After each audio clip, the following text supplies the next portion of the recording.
E aí, gente, tudo bem? Eu sou o Fábio Peçanha e vim falar de poesia com vocês.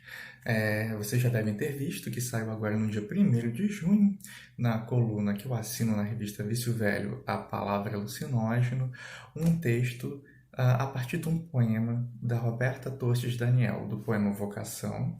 Aqui está publicado nesse livro aqui, Ainda Ancora o Infinito, saído pela editora Moinhos em 2019, né, publicado pela Moinhos. E o texto se chama A Vocação das Casas Altas na Combustão Poética, de Roberta Tostes Daniel. Enfim, vamos fazer o seguinte, como para quem já viu vídeos anteriores, eu faço primeiro a leitura do poema e depois a gente parte para a interpretação dele, tá beleza? Vamos lá. Vocação. Ser água depois que a palavra queima, ser o nome de coisas simples, nossas mãos desenrolando rios, oferecendo braços por onde a terra corre absoluta. Bebemos, ao largo do manancial vazio, bebemos com estreiteza, a ideia de um corpo, transmudado alfabeto, a ideia de um sopro de hálitos nossos. Nos perdemos em fulgurações estranhas. Dentro de casas altas, como nós, andamos frágeis, sob amplidão. Então esse foi o poema. Deixa eu mostrar aqui a cara do poema. Não reparem que ele está um tanto rabiscado. São algumas anotações que eu vou fazendo, que eu gosto disso. E é isso, vamos lá. Então o poema ele tem o título Vocação. Né? E vocação a gente entende tanto por um chamamento, né, quanto por aquilo que estamos voltados a fazer. Né? Temos uma convocação, né? Há uma disposição, parece que até anterior a nós mesmos, de seguir determinado caminho. E então, antes de mais nada, né, uma coisa que eu acho importante dizer, né, a interpretação que eu faço é uma possibilidade, é um caminho dentre vários, vocês já sabem, sendo que esse poema especificamente é um poema bastante construído com imagens. Então, eu não tenho a menor intenção de explicar nada, né, de explicar o poema ou imagens. Na verdade, são proposições de diálogo. Né? E esse poema, especificamente, né, eu já tinha falado do título, mas eu vou voltar aqui para dar uma ideia geral. Né? Esse poema, na minha leitura, ele se divide em 4 momentos. Né? Então, os primeiros 2 versos, ser água depois que a palavra queima. O segundo momento, nossas mãos desenrolando rios, oferecendo braços por onde a terra corre absoluta. Depois um terceiro momento, mais expansivo, bebemos ao largo do manancial vazio, bebemos com estreiteza, a ideia de um corpo transmudado alfabeto, a ideia de um sopro de hálitos nossos. E finalmente o último, que eu acho que é quando o poema ele traz para a gente, de certa forma, né? Entra na ideia do humano. Nos perdemos em fulgurações estranhas dentro de casas altas, como nós andamos frágeis sobre amplidão. Então, de maneira geral, é como eu vi o poema. E agora sim, partindo, né? Eu já tinha falado do título, vocação, então tem essa ideia de algo que chama. Então, somos convocados. Né? E aí, cada leitor acaba que tem uma vocação muito própria. A vocação do poema e a vocação de si mesmo. Então, pode acontecer que esses lugares se encontrem, né? E aí, o primeiro momento que eu falei do poema é um momento de proposição, onde são 2 versos que eles dizem algo muito, não quero dizer objetivo, mas dentro do contexto do poema é como se fossem 2 proposições muito certas e dadas, ainda que não haja certeza alguma no sentido da explicação, né? Então, assim, ser água depois que a palavra queima, ponto. Ser o nome de coisas simples, né? Então, são 2 colocações muito, muito completas em si, né? E aí a gente começa esse trabalho com a imagem, porque isso há um tipo de paradoxo, né? Ser água depois que a palavra queima. Então, assim, a ideia do queimar é reconstruído, né? A própria proposição, a ideia de água, né? Com esse sentido daquilo que chama o ser nome, né? Como aquilo que se chama. Porque, veja, não é ser alguma coisa, é ser o nome de coisas simples. Então, o nome dessas coisas é que estarão em referência aqui. E coisas simples, né? É interessante a gente pensar que simples significa sem dobra, sem desdobramento, aquilo que aparece, né? Simples vem de cineplex, então do latim é sem dobra. Então, ser o nome de coisas simples é estar dentro dessa constituição, né, de tudo que está perto, né, daquilo que não precisa de muita explicação para ser, né? Ou seja, está presente, está dado, né? Quando a gente parte para o segundo momento do poema, ele já aparece com alguns outros recursos, por exemplo, com Enjambeman, quando ele diz assim: nossas mãos desenrolando rios, oferecendo braços por onde a terra corre absoluta. Então, esse segundo momento do poema, eu acho que ele sai desse lugar, que eu estou chamando de lugar de mais certeza, embora, cuidado, né? Quando eu digo isso, não é nada absoluto, claro, mas veja, nossas mãos desenrolando rios. Então, se antes falava do ser água depois que a palavra queima, ser o nome depois de coisas simples, aqui já há uma aproximação. Então, nossas mãos, a gente entra no poema. O poema nos coloca dentro quando aparece esse pronome. Não é? Então, nossas mãos, pertencemos a esse poema. Nossas mãos desenrolando rios, oferecendo braços por onde a terra corre. E aí a gente vai por essa imagem do braço, né? Não só como o lugar de abraçar, né? Como aqui eu disse que esse segundo momento ele dá uma amplitude, né? Ele dá uma ampliada, porque a gente tem algumas imagens como esse desenrolar, como a terra absoluta, né? Ou melhor, não a terra absoluta, mas ela corre de forma absoluta, né? E esses braços, então, braços é como a ideia de ramificação que dialoga também com a ideia dos rios, né? Os rios que vão se infiltrando pela terra. E é interessante a gente observar que aqui terra, então, olha só, terra está com letra maiúscula. Então a gente está falando não só do chão, a gente está falando da Terra como planeta. O que reforça ainda mais a ideia de totalidade, porque qualquer chão é o planeta, não é? Faz parte desse planeta. Então, o lugar onde a Terra corre de forma absoluta são esses braços, essas ramificações. Então ela está em todo lugar, né? A Terra, ela ocupa todos esses espaços. E é interessante que não são os rios que correm, né? É a Terra que corre, né? Nossas mãos desenrolando rios, oferecendo braços a uma oferta, né? Uma possibilitação, digamos assim, né, por onde a Terra vai correr. Né? E aí vai para um terceiro momento, que se antes a gente tem uma ideia de amplitude, essa ideia ela continua, só que ela entra no próprio movimento do movimento, né, dessa terceira parte, do que eu chamo de terceira parte do poema, a gente tem esse contraste de ideias, porque veja só, bebemos, ponto. Ao largo do manancial vazio, ponto. Bebemos com estreiteza. A ideia de um corpo transmudado ao alfabeto, a ideia de um sopro de hálitos nossos. Esses 4 versos, em especial, eu gosto muito porque eu vejo aqui várias possibilidades. Veja só, bebemos ponto ao largo do manancial vazio. De certa forma, retoma a ideia de uma proposição dada, né? Então, o poema coloca isso.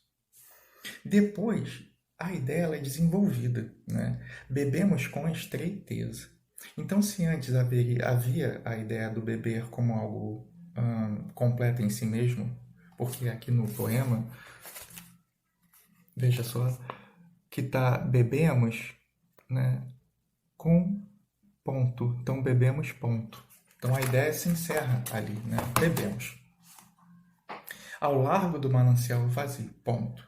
Então, estamos juntos nesse manancial vazio, há uma solitude, ao mesmo tempo que nós somos também convocados ao poema por causa do verbo, né, na primeira do plural, bebemos, todos nós estamos compactuando desse gesto, estamos sozinhos, né?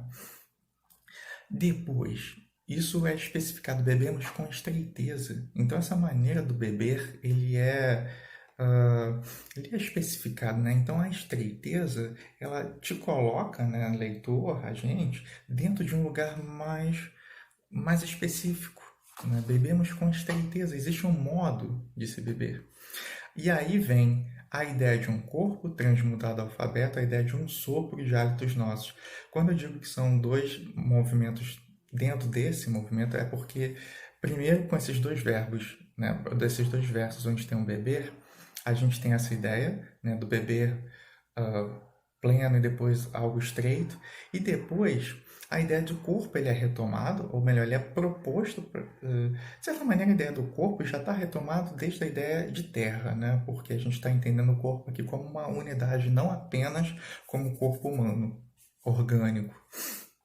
Então, a ideia de corpo transmudado ao alfabeto é legal porque, na minha leitura, claro, né, a gente pensa também a palavra com o corpo nesse diálogo com o alfabeto. Então, a ideia de um corpo não é um corpo em si, mas uma ideia dele transmudada ao alfabeto. Então, nessa coisa do transmitir, né, dessa transmissividade, dessa mudança que atravessa, não é? Que está sempre em movimento, né? É um alfabeto que se movimenta. E é interessante também, se a gente for pensar materialmente, porque esse verso, ele tem, assim, esses dois versos em especial, vamos lá de novo, né? Olha só, a ideia, a ideia de um corpo transmudado ao alfabeto tem uma vírgula bem aqui, bem no meio. E no verso seguinte, a ideia de um sopro de hálitos nossos não tem vírgula alguma, então vai direto, né? Essas vírgulas, elas causam certa interrupção, né? E no seguinte, essa interrupção ela é desfeita e é retomada sonoramente, porque olha só, a ideia de um corpo transmutado ao alfabeto, a ideia de um sopro. E esses até o sopro, o verso repete, né? A ideia de um. Então, a ideia de um aparece nos dois versos. A ideia de um corpo, vírgula, transmudado ao alfabeto. A ideia de um sopro de hálitos nossos. Então, o poema, nesse momento, ele ganha uma fluência. O verso, ele ganha essa fluência. E há ainda essa retomada sonora, né? Sonora e material também com a repetição dessas palavras, né? A ideia de.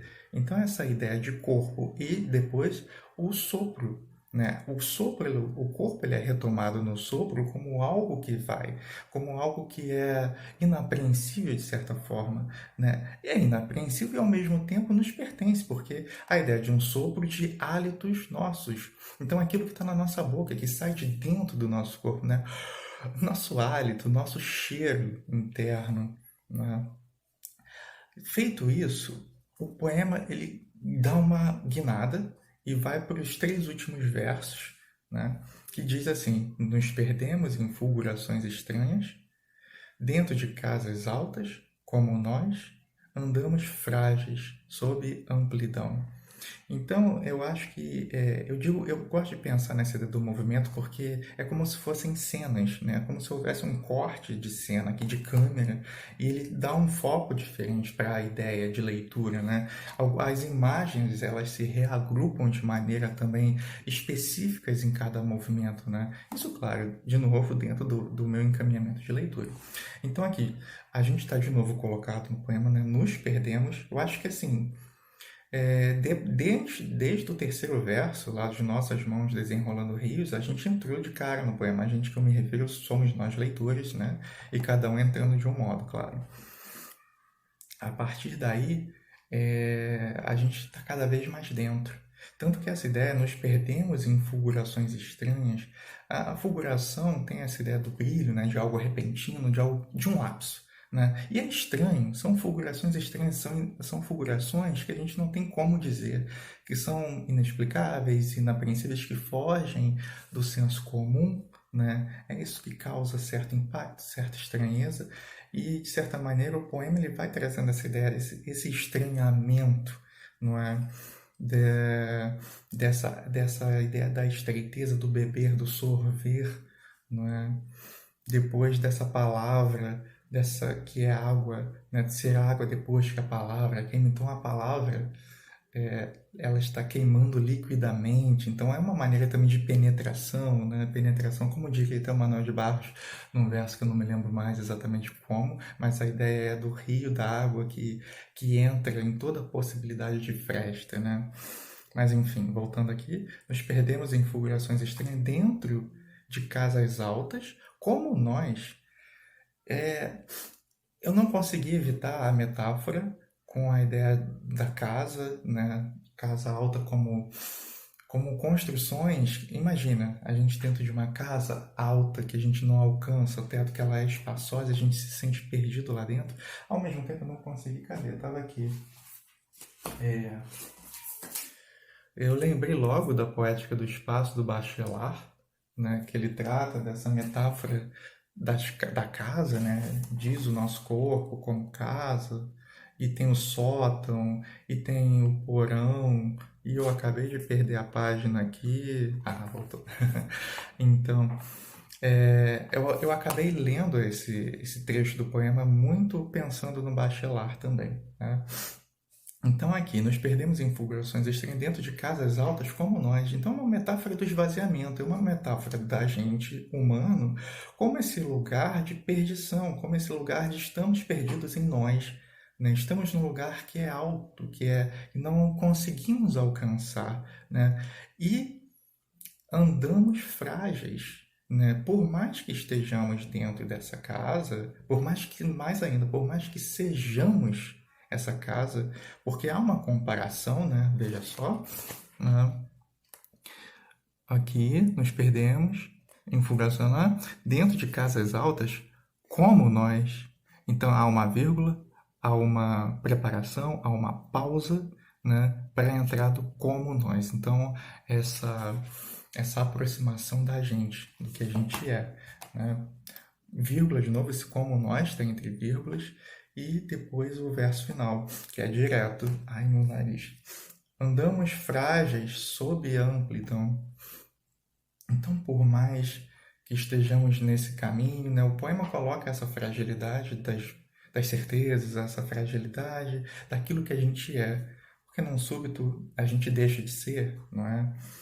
E eu acho que essa imagem diz um pouco isso, né? Andamos frágeis sob a amplidão, que tanto retoma a ideia de casa alta, né? Estamos nessa ideia de amplidão, né? Da casa alta, que somos essa amplidão, esse lugar desconhecido, e a vocação para esse espaço, a vocação para ser isso que a gente não sabe, que vai se dando conforme existimos, né?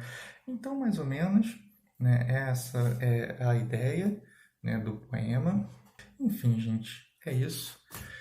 Espero que tenham gostado e qualquer coisa me chamem, mandem mensagens. E é isso. Até a próxima. Tchau, tchau.